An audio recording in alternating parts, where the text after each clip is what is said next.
All right, hello, and welcome to my quick summary of chapters 1 through 3 in the book of Curriculum, Foundations, Principles, and Issues. So, this whole first chapter was about what is curriculum and really understanding it. And going through, there's not really one straight definition of what is curriculum. It's not so black and white as some may see, it's something that is ever changing based on society, the people in it, where we are. Just something that continually changes and that we're working towards. Also in this chapter, it talks about the approaches of curriculum, and we can see we have the main ones listed here. So behavioral was a time frame of looking at the skills that one needs in daily life. So if we are having them go and work in the factories after being at school, we want to make sure that they have those skills to do that before we send them out there. So that was the main focus there. Moving into the others, making decisions, purpose, changing behaviors like the systems, the school day, making sure that it's not just about a single class, but the whole entire school as a whole, how they do things, class schedules, and making sure that that's helping the student grow. Okay. We also have academic, humanistic, postmodern in there as well. I kind of highlighted humanistic, looking at the whole student. This is something that I felt a little bit closer to as I was reading.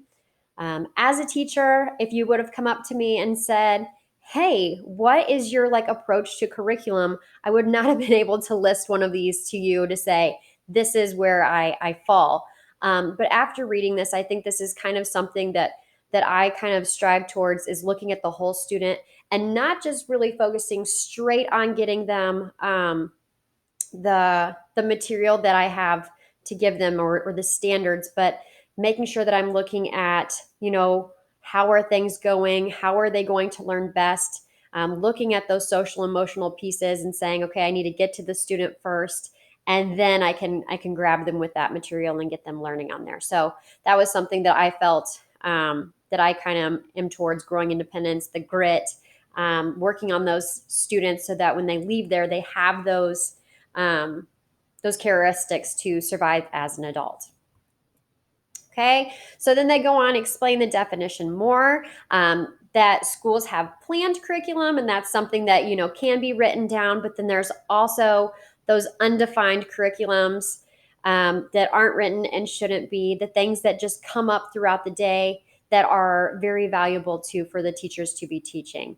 So that might be something that just pops up in your class, or for instance, today is like an icy day, to explain about the weather or what's happening or how you should be driving as a high school teacher, to take a moment to talk to your students about safety with that. Or say we had our Martin Luther King Day, to take a moment, and even in math class, to take a moment and talk about those things, or realize the things that are happening around us.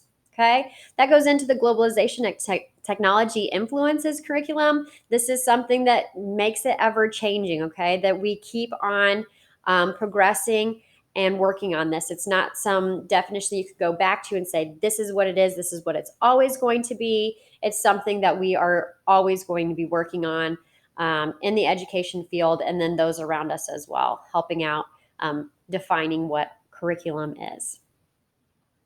An important part of it is development and design. The difference between that, so development is getting that step process, okay, and making sure you have an end in sight. So if this is where we want to be, okay, work our way back of where we need to go, how we're going to get there.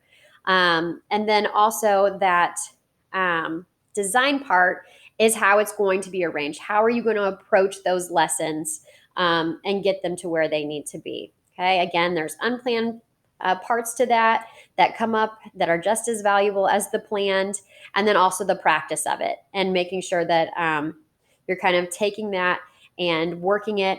So a teacher of many years, I don't just keep the same material, but yet I practice. I know what's going to get what I can get better at, and then also the things that did really well in the classroom and that I want to keep for the next time I teach it.